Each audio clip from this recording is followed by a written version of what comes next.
Ado mayam ay husi usderage sida leiribako sise ado magi ado mayam ay pot amaga sum ucer higebako sina maroi pang hapsan dera ngau bolo chale maroi pang mun chale ay nga jum hapsalage husi ado mayam ay husi chaijang thonggoloi lorebako daga sigi mathel sida loi leire adi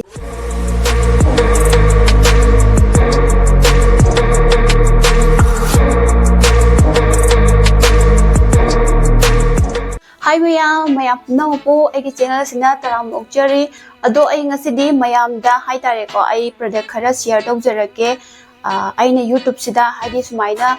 YouTube ki platform sida PS pingna ai horopada dingai ri ado tar so aina sumaina changku matam sida kari use tawi kari pot sijinage habado ai mayam da share tawjarake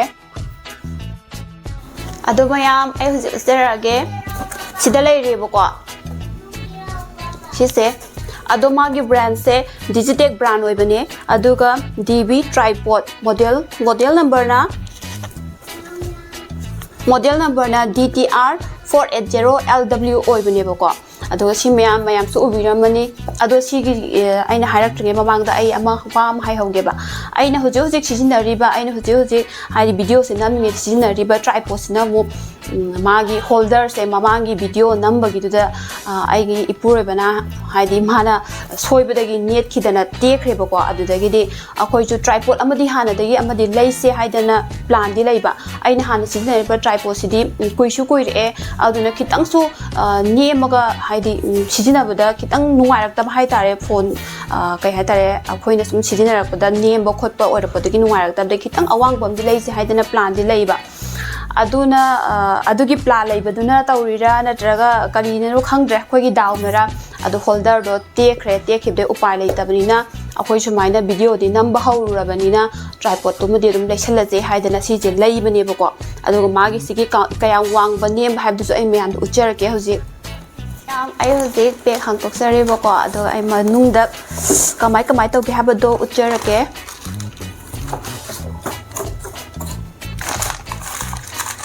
sumaina ore mayam ado magi asekba hat che haitare magi awang base sida sudum error leire ko 4.75 feet oi magi awang base aduna hana gidi akoi sijinai do only 3 feet kumbo oigadra khangde adumaina nembagi nungaite haidana si ma lawbune ado si folding se ahumlak thokna tawba yai ba ko ai dum ucherke mayam da adu mayam sita leire magi hat se aiga bu manara hana giduga sigadi yam khetnare sina wangba yam thina sathina hele aduga mayam ai pot amaga sum ucher hige bako sina mu color mic oidine bako adu aina hoje sijinare bese oidine aduga magi brand sina Grenaro brand oidine aduga magi model number na S11 ado sije yam nungai sijinaba ado hanadagi aigi video yengba mi singnadi dum khangane bako adi video aise ani ahum gumbaje microphone hana ai use toramde ai ju nauna tholokpanina nauna sida changakpanina ada adugi tawsina mayam na ingona comment tawbire suggest tawbire nangi vocal se phajana sengna tari yam pikna taba adi sarang na bakai dawa tawdo adugumba yam tawe habadagi aina sigi mic simamu siju mu order tawjaraga lawjabane ado sijina ba yam thina nungaye hawjikte mu mayam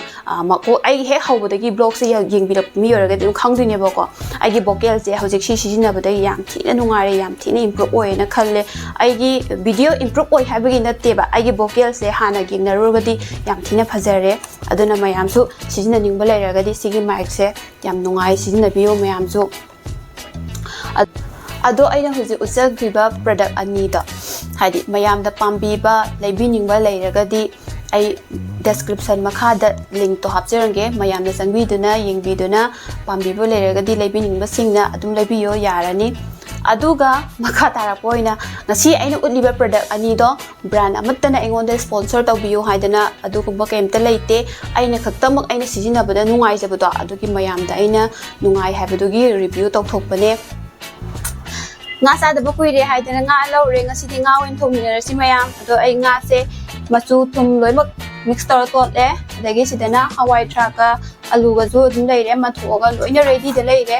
maroi mapang semba su loina loire adana hojik thom hawrasi mayam ado yum amaga sune adum nga budi loi chaba do ju injang mahau khitaba haidsa khumoga amaga ke shumana dabne ba aduna aigi su aigi web style adum hauzarani khangdra thom bini si ju mayam yengminarasi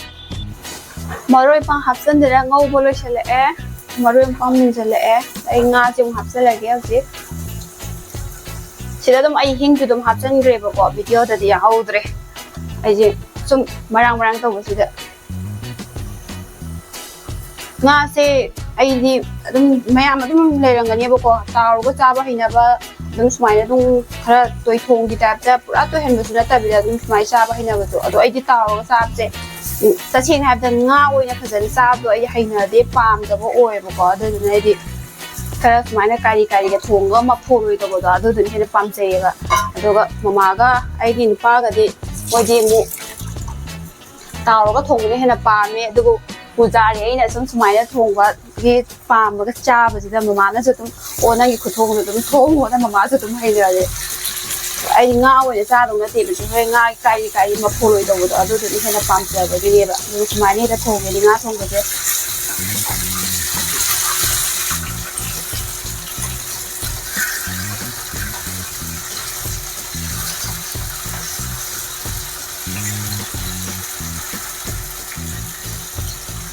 Sumaya nga hangaw ra ni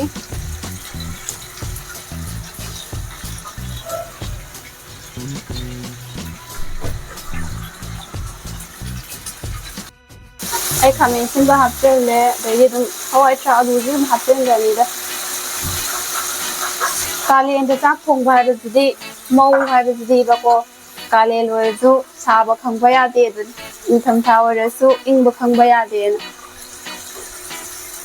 mau yu pun si je nuai ga zain da ma rom de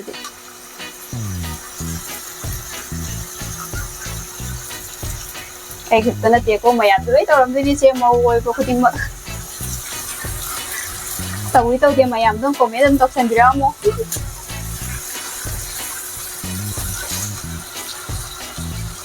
ai sida dine pen makha da lai ha de ne lai bongam de ba AC makha da na traga de ek sa ba hai bo yang thina sai ai hujik thong ji lo kumang or ta bi ni doi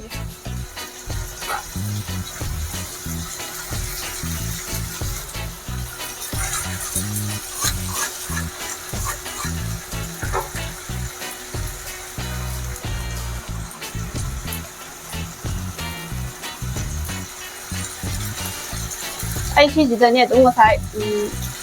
jira pau jira khoi dum asu bani da asu bani da gi phadi gom ne moro powder ne de gi umur ani ga du ha pe moro se kan cha ba ya de ko ise kan cha ba ngam de du na umur ani tang ha pe du ka hena chau da ni da ha du da sa yu phang de du so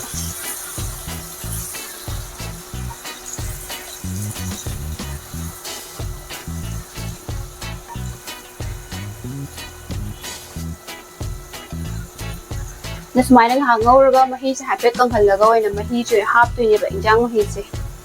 alo mayam ai ga mana ba su du yaw ngani mana da su du yaw ngani dum try to view ai ku thong ji to da hore hore loi ra ka da mahau to kamai to ge ha bu zoi mama da oina taste ho la ke bu ko do ha hela ke kamai to ge ba da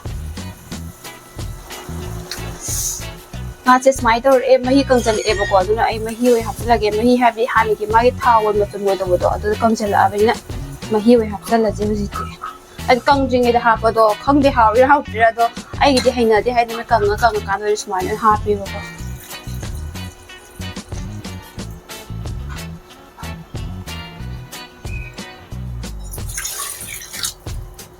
khoi di mi ahung khatang cha ba ni na ai gi cha lu pa di smai na thong tha ku je ma di cha ba hai te alu khakta mo cham tho ga ma di pi ja ba mai to sai ba na tra di injang te ka hina cha ba te ma di kang soi gum ba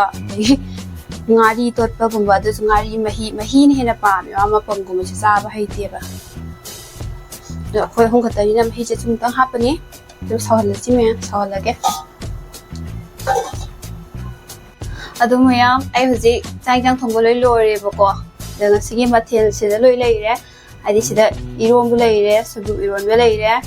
ꯑꯗꯒꯤ ꯁꯤꯗꯅ ꯉꯁꯥꯏꯒꯤ ꯉꯥ ꯊꯣꯡꯕꯗꯣ ꯃꯌꯥꯝ ꯌꯦꯡꯉꯨ ꯍꯥꯎꯗꯧ ꯃꯥꯟꯕ꯭ꯔꯥ ꯌꯦꯡꯕꯤꯌꯨ ꯃꯌꯥꯝ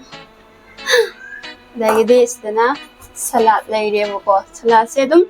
ꯑꯔꯩꯕꯁꯤꯗ ꯑꯐꯪꯕ ꯑꯗꯨꯝ ꯇꯧꯁꯜꯂꯦꯗ ꯑꯗꯨꯗ ꯑꯩꯅ ꯕꯗꯥꯝ ꯈꯔ ꯉꯧꯔꯒ ꯑꯗꯨꯝ ꯍꯥꯞꯆꯜꯂꯦ ꯑꯗꯨꯅꯦ ꯉꯁꯤꯒꯤ ꯃꯊꯦꯜꯁꯤꯗ ꯂꯣꯏꯔꯦ ꯉꯥ ꯑꯇꯣꯏꯕ ꯊꯣꯡꯕ